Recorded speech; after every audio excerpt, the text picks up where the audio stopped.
As we are in this seventh chapter, where the Mahambodhi,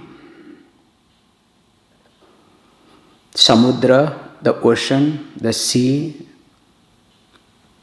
is compared with Atma, with me. Already we have seen verse number 1 and verse number 2. Let us go straight to the verse number 3. Mayananta Mahambodho Vishwam Nama Vikalpana Atishanto Nirakaraha Etadeva Himastitaha Etadevahamaastitah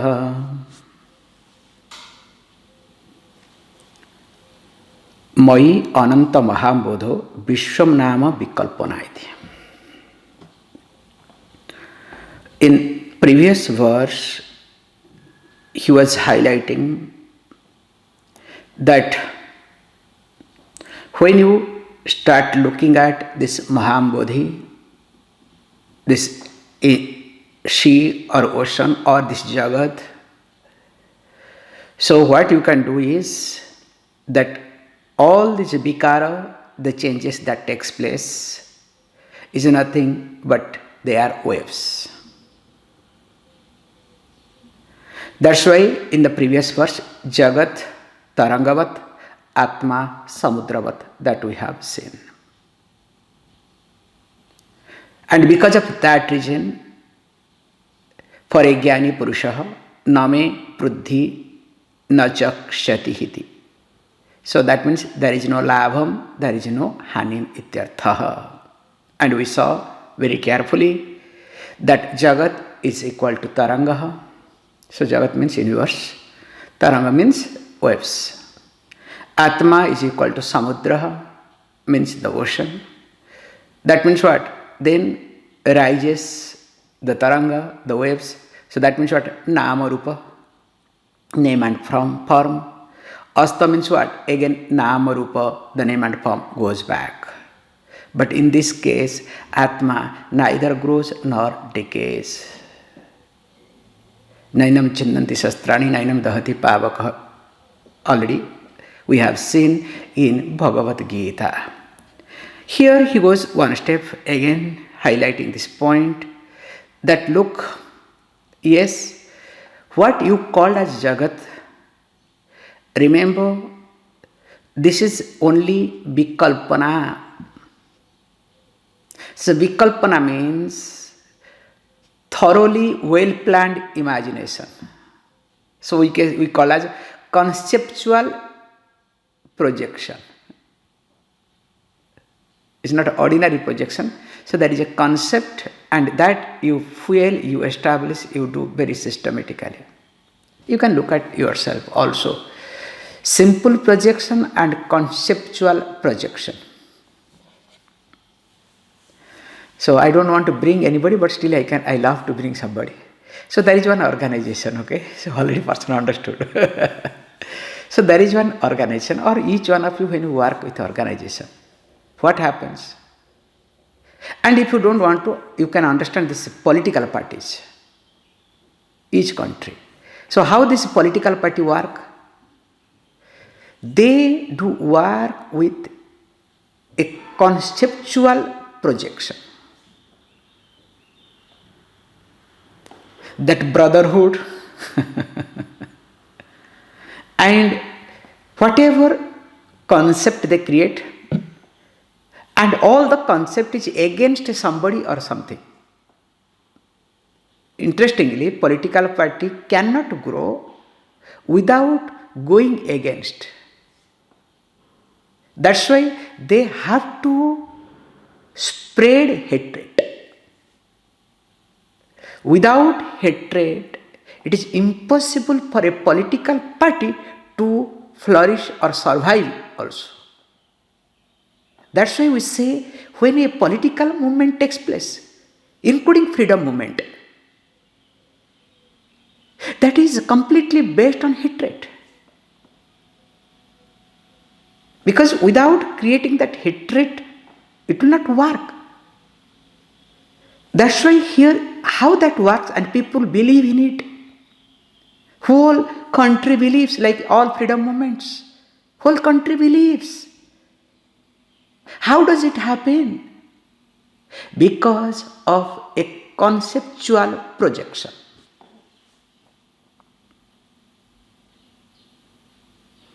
Now, he says here, look, the universe that you are experiencing is nothing but a conceptual projection. That's why sometimes when something goes wrong, what happens? Oh, my samsara is collapsed. My world is collapsed. Instead of that, my world is collapsed, Swamiji, I am collapsed. You understand? So whenever you say, I am collapsed, what does it mean? Your projection is no more a projection. You should be happy, okay, whenever you are collapsed. But it never happens. Because you are so much acquainted, it's like no political party, when they have enjoyed 5 years, 10 years, 15 years of power, suddenly party changes. Can they accept? So they will create a lot of rackets, destroy this, that. And not only that, they will be in opposition to present their presence. So how this, you can take this political party's example for universe. And here he says, look, in spite of all that, I am someone, ati shantah. Ati shantah means what? Extremely peaceful, supremely peaceful. Also nirakarah, formless. Etadeva aham astitah. So I am being formless, I am extremely or supremely peaceful. Why and how? Because I am established in it, means I am that indeed. So that means it very clearly to be understood that when the Vishwam, the entire universe, Vikalpana matram, only a projection, that to conceptual projection, whereas Atma, me, as Ananta, endless, Shantaha, peaceful, Nirakaraha, without any akara, without any form, means without any modification. And once I understand this, what happens? When there is some changes takes place, this is how to be understood. Because the moment I say I am Anantaha, I am limitless, I am endless. So the fear of thing coming to an end or anything is going to be end will not make me afraid. Same thing also when I am Shantaha, when small disturbances happens, eruption happens, okay, I am not disturbed either. That's why it depends upon how much nishtha, commitment I have towards the teaching, not how much I know. This knowing and commitment, there is big difference. That's why it is like I know everything, but there is no commitment. At right time it will not work. Yes, it will work for others, not for you, okay? Same thing also, nirakara. Any modification happens, I am free from all modifications. So that makes me to settle down in me. That's why he says, look, here the contemplative verses again continues. Let us see, nothing much to. Natma bhave suno bhavaha tatranante niranjane इत्यशक्तो स्पृह शान्तः एतदेवाहमास्थितः.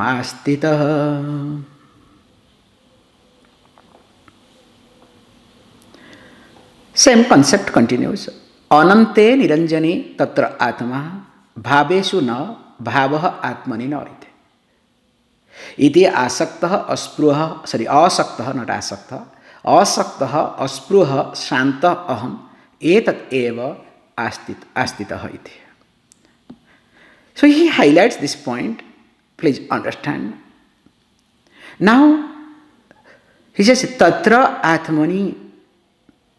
In that infinite self that have been discussed, which is ananta, which is avikara already. So in that shuddha, in that atma, what happens? Na atma bhavesu na bhavaha. So that means in that infinite reality, in that atma, now atma na bhavaha. First thing is, na bhava means what? It is not any object or state to be experienced. At the same time, very nicely, also we need to see, nor are the object of self. So it is neither object nor object of. So that means the object and subject concept is being addressed here. Neither I am object nor even I am subject. Suppose if I become subject, what happens? So I start thinking, look, I am subject. Once there is subject, there is object. Without object, can there be subject? Can you call yourself as a father if there is no child? Try. There are people, they continue, okay? Some people say, oh, I could not become a father. I could not become a mother. That's another nuisance, okay? I could not. What is this I could not? What can you do? So this is called, projection, comparison, computation, insecurity. However, let us not get into that, is it? So here he says, look, I am neither subject nor even if the object in the self. So, nor are the objects in the self. So that means what? The self is neither object nor subject. So when I am not object and subject, then who am I?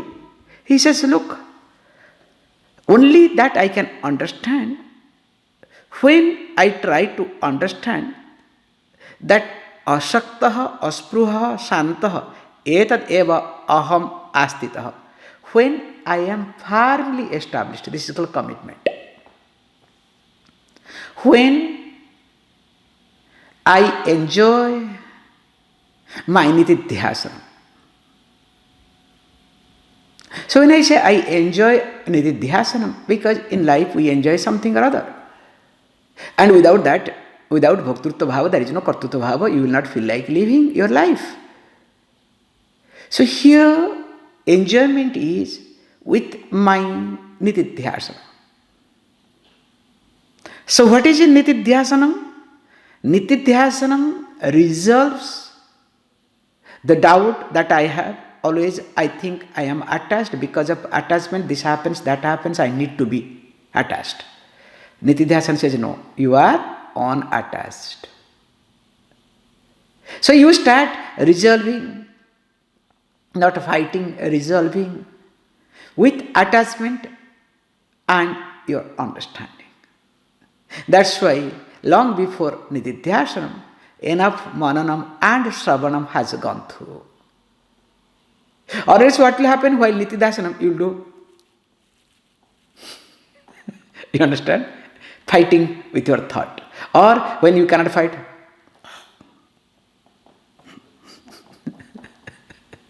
you will sleep. Means enough of mananam and shravanam has not taken place. And if you start sleeping during shravana time, don't ask me anything, okay?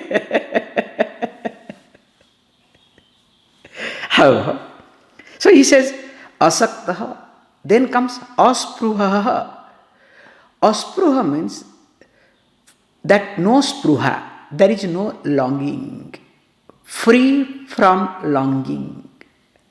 So that I don't long for anything. Whenever I long for anything or anybody, what happens to me? In fact, I am not happy because, I get back my longing, or that object of longing becomes me or becomes closer to me or nearer to me. No. The void that I create, that void is being taken care. The best example is, there is no children example. A child will be longing for a toy. Then what happens? Will cry. You hand over the toy to the child. What happens after some time? Goes, needs another toy. If nothing happens, goes to mother. Leaves mother, some other thing. If nothing happens, cries. Why you are crying? Only mother understands why crying. Okay, nobody will understand. Maybe attention. Same thing also we all do. That longing keeps changing. That's why when I was a child, I was longing for something. As a teenager, I started longing for something. And again, when adult, different thing. As I grow, not grow age, based on my age, I start longing for different things in life. But here he says, I am someone free from longing. And I am peaceful, shantaha iti. And when I am avoiding etadeva astitaha, I am firmly established in this alone. Then what happens to me? Definitely, I look at what? That look. I understand one thing, that what I see, yat drushyate tat atmana. That's why when yat drushyate atmana, that means what? I am not any object. At the same time, I am not subject either. Once I understand, then what happens? Things come and go, continuing. Aho chinmatramevaham indrajalopamam jagat iti mama katham kutra heyopadeya kalpana. He goes further. Aho aham chinmatram eva jagat indrajala uppamam iti mama heya upadaya kalpana katham kutra iti. So he says, look, that how can there be, for me, how can there be, or where there can be any notion of rejection or acceptance? How can I think of to reject and to accept? Because here upadaya, he uses this word, that something to be rejected and something to be accepted. And this is a kalpana. This is a notion. All life, what we do, we are just rejecting and accepting. So when I reject something, then I have to accept something, or you can say adapt to something.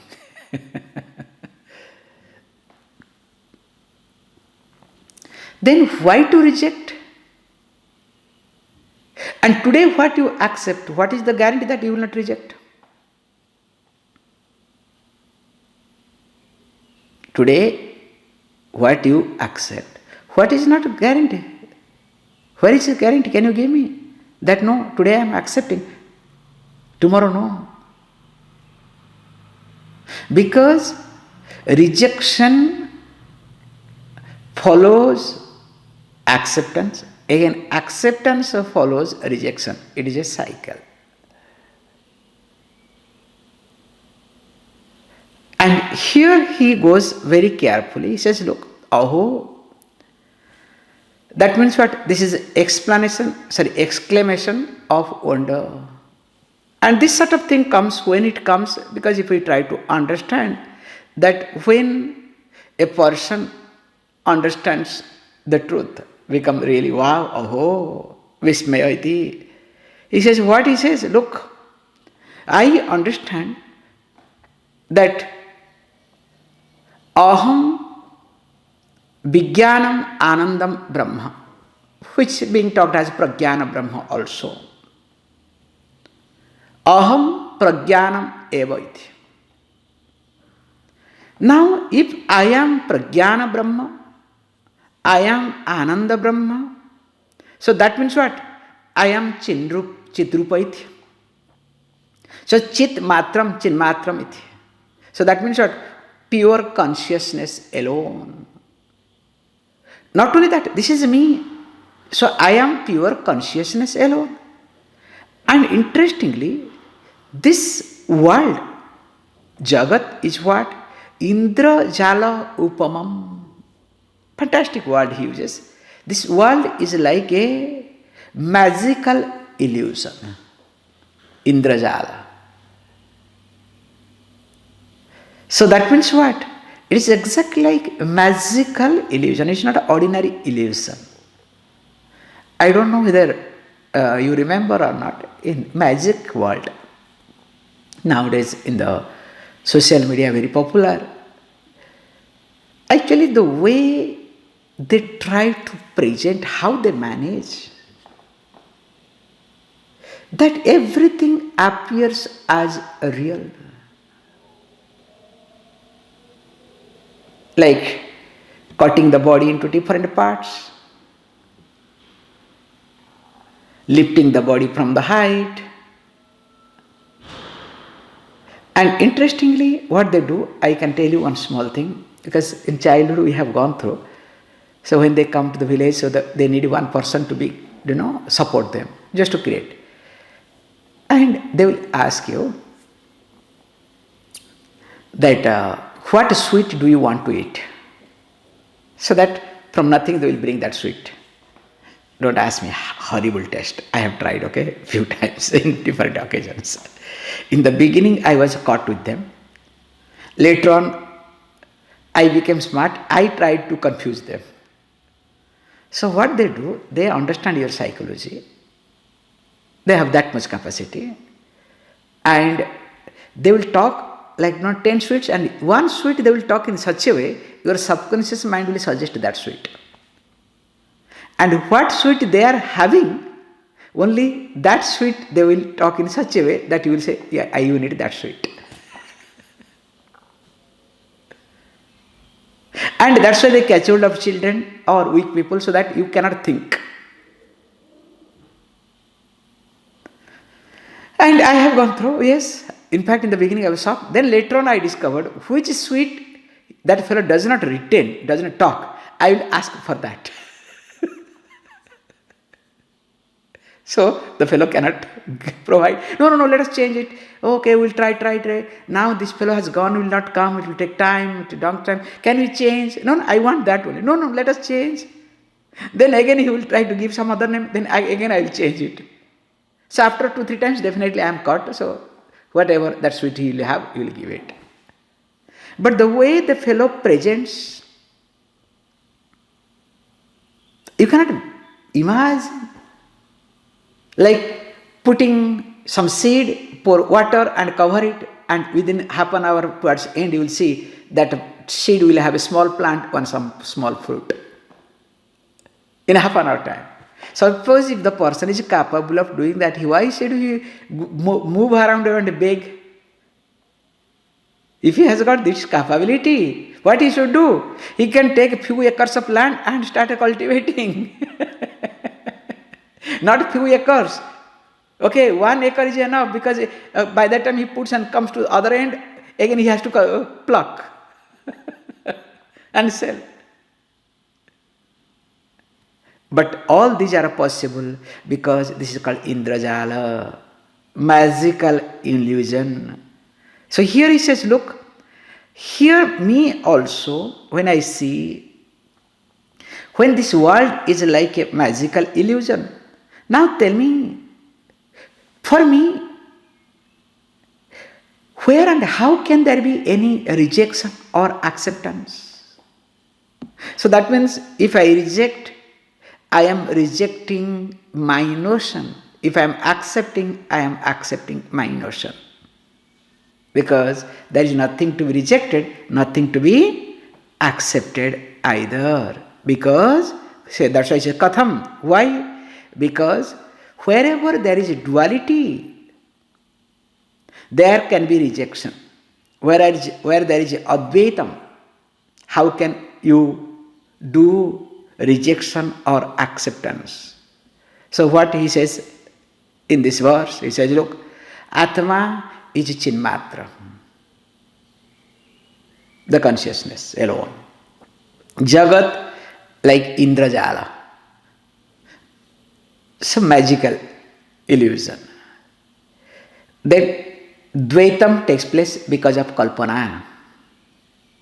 Duality happens because of our imagination, Kalpana Matram. Raga Dvesha, likes and dislikes, because of which I do accept or reject. That is avidya phalam, the result of avidya, ignorance.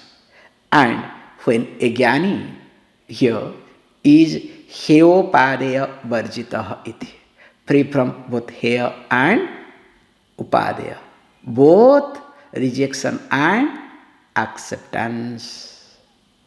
With this chapter, 7th chapter is completed. And if we try to look at 7th chapter, quickly I can give in 5 minutes maximum. Here in this chapter, that Samudra Drishtanta, the example of Samudra Mahambodhi was amazing, where was being highlighted Atma as a Samudra and Jagat Tarangaha iti. The entire universe are like waves. And of course, he says, look, here entire Jagat is nothing but Vikalpana. And being Vikalpana, that means what? The Advaita continues, Dvaita is Vikalpana. And because of that reason, what happens? There is no heya and upadeya. Means na kinchit tyajyam, na kinchit grahyam iti. There is nothing, even if a smallest thing, to grab or to reject. And interestingly, how it happens? When I have a vision and I abide with myself also, that I am atishantaha, nirakaraha, niranjanaha, atma darshanam iti. So when I have the vision of me as what? Atishantaha, extremely, supremely shantaha, peaceful. Nirakara, free from akara, any form, any modification. Niranjana, free from all sort of anjana, stainless iti. Then this is my Swarupaha. And once I understand that, I come to understand aham chinmatraha iti, this nischaya jnanam happens. So when I say aham chinmatraha, means I don't look at this deha, manah prapancha, karya karana sanghata, this body mind complex as this. I don't look at that, but I look at always myself as what? Chaitanya matram. And once I start looking at this way, definitely things come, they go. I continue. At the same time, what are the things to be done? that becomes a natural, spontaneous, but I am not involved in anything. What is to be done, I do. Yes, once in a while it becomes painful, then, but I say this pain belongs to my body, not to me.